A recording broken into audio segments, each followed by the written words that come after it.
We've had lots of questions about the difference between transparent and opaque colors. Now in watercolor, that doesn't get to be quite the issue as it does in oils and perhaps acrylics. And this particular viewer asked, how would you choose to use a transparent and an opaque color? Well, let's cover all that.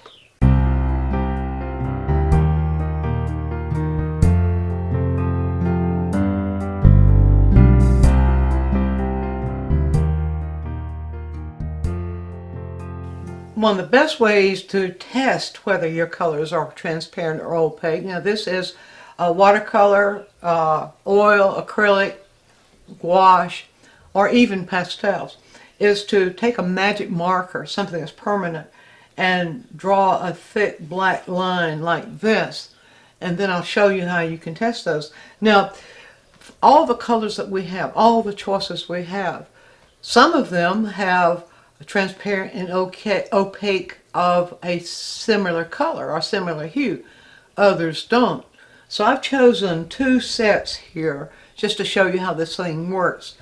And we'll start out with just the difference between transparent and opaque and how can you tell the difference.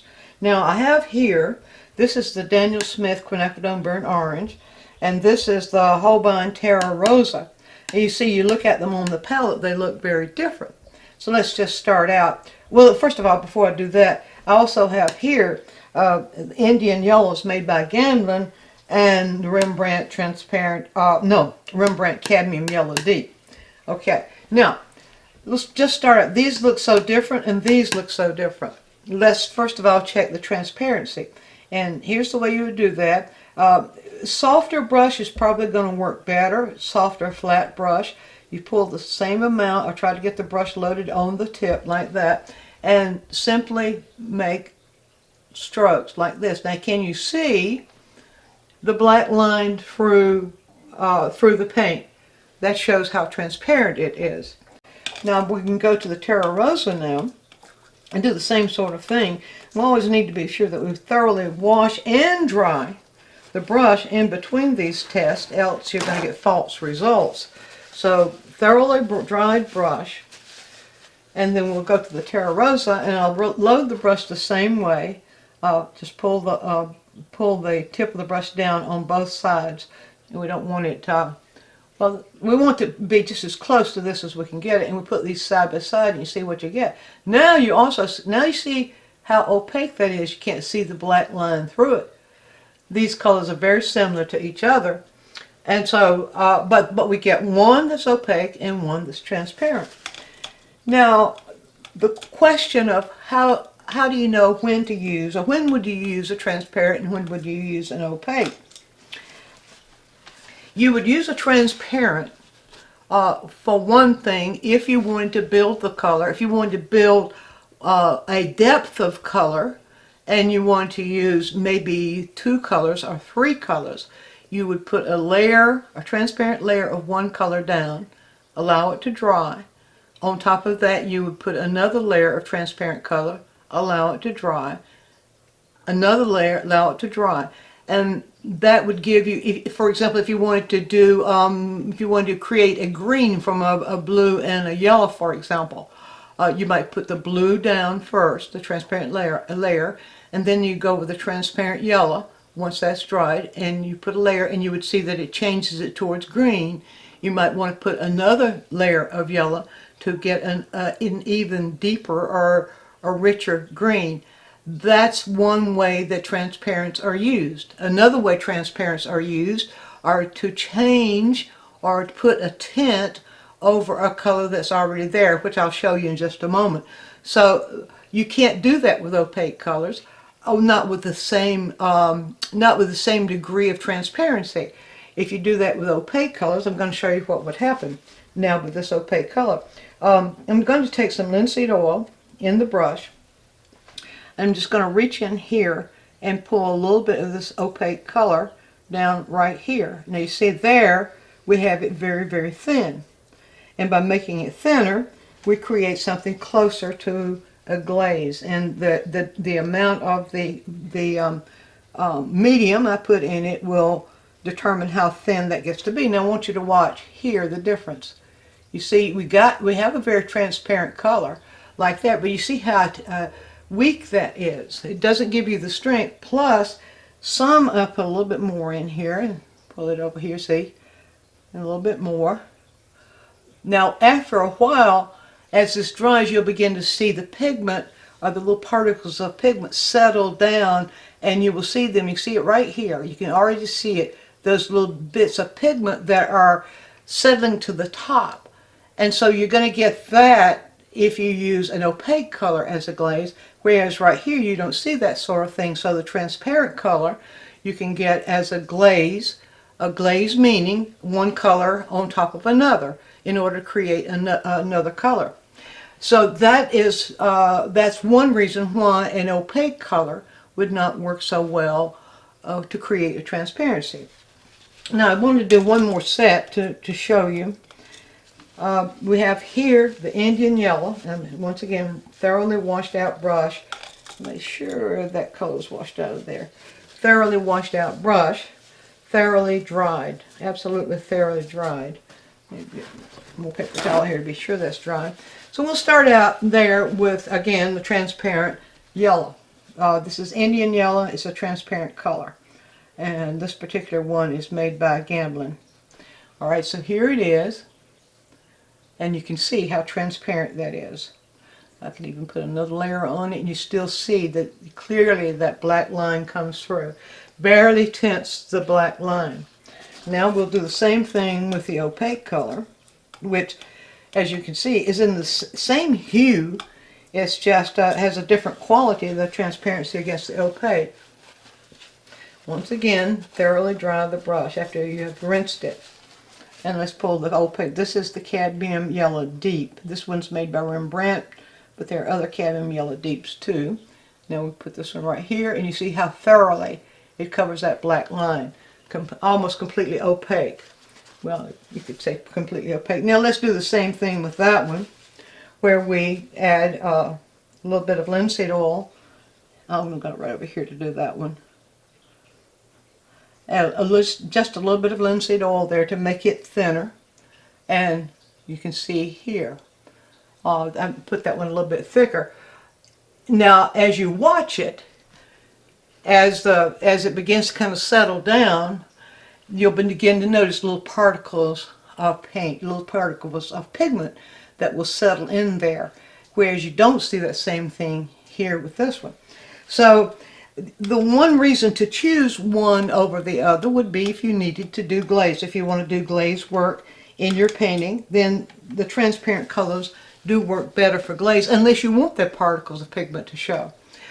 But when you're choosing the transparent colors for the color itself, it doesn't make any difference. If you're going to mix white or mix other colors with them, they're just another option for creating new colors. Now I want to show you that.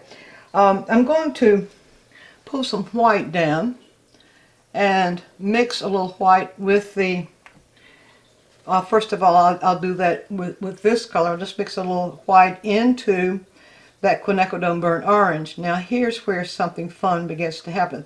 This is where you begin to see, look right here on the palette, you can see how similar those colors are once you add the white into it and you turn it into more of an opaque color.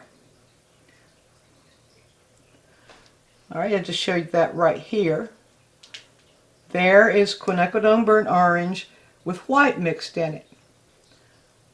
Okay, like that. Now I'll go over now and once again pick up Terra Rosa, show you how similar those are when you mix the white into the transparent. Because when you mix the white into a transparent color, you totally change its character. You pull out more of its hue, but you take away the transparency of it.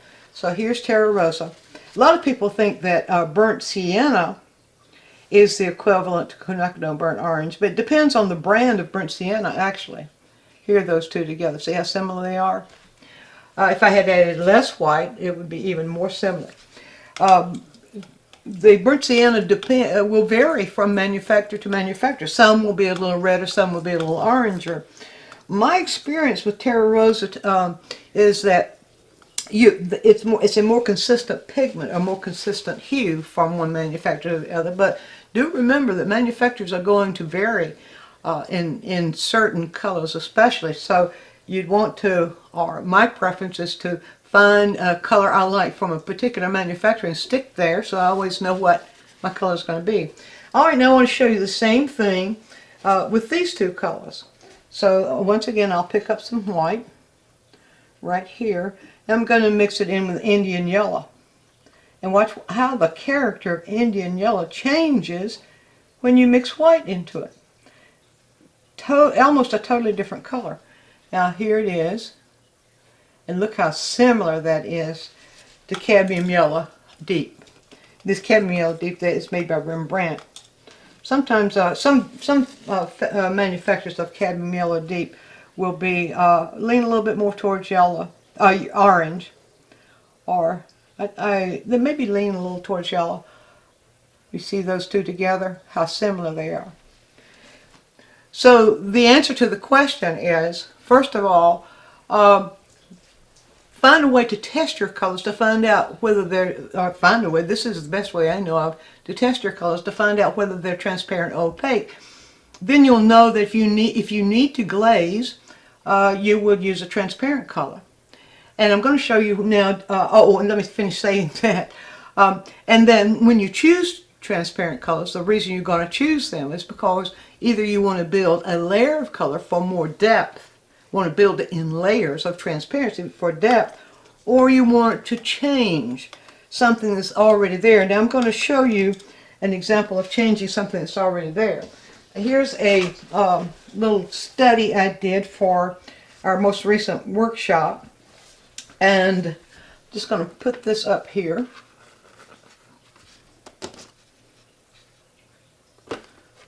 And do a little glaze work for you to show you how that works. Probably close enough right there.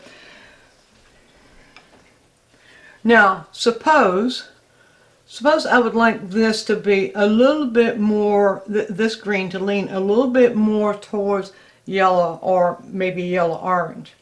So if I did that, I would not want to go for the Rembrandt cadmium yellow deep. That would be an opaque color, and that would not give me the results I want. But I could go to the Indian yellow, and there's another transparent yellow called quinacridone gold, which leans a little bit more towards the yellow itself. But let's just see what this one will do. Now, the degree to which I want that color changed will determine how much medium I put in the glaze. So that's what glaze is defined as, is you're adding a medium to a transparent color. Let me pull this here. Now I'll pull some of that out and let's just see. I'll see here. See how that changes it? But also notice that when I do that, everything that's under there is visible. Now I see, okay, that's just too much. I don't want that much. And so also you can wipe it down to decrease the amount until you get what you want. So if I want that a little bit brighter, just take a paper towel and wipe it down to get a little bit brighter. And now you can see through there. You don't see any particles of paint, and that then becomes a part of the painting if that's what I wanted to do. And that, of course, I would do the whole thing. I'm just showing you this.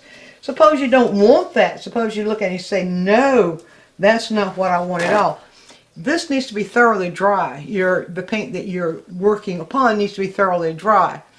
So if you see that's just not going to cut it, then you can take some Gamsol, and let's see if they spray a little bit of Gamsol on it and wipe it off. And sometimes it's going to leave a little bit, depending on how staining the color is, might leave a little hint behind, but you might look at that and say, oh, that's what I really want. I want just a little bit of yellow in there. Or you could give it another spritz of Gamsol, and eventually all that would come off. So I hope that explains now why you would choose a transparent color And not only that, but maybe the varying kinds of things you can do with transparent color, and why a color that's transparent is much better for building glazes than one that's opaque. Be sure to view all of our quick tips. And while you're doing so, subscribe to the channel, click on the bell so you'll always get a notice when we produce a new quick tip, which is every week. And if you have a question, leave it in the comments section and we'll make a quick tip for you. Also, take a trip over to DianneMize.com where I have full-length lessons, downloads, DVDs, lots of other stuff there, some free stuff for you. And while you're there, you can subscribe to the newsletter, and that way you'll always be informed every time we do something new.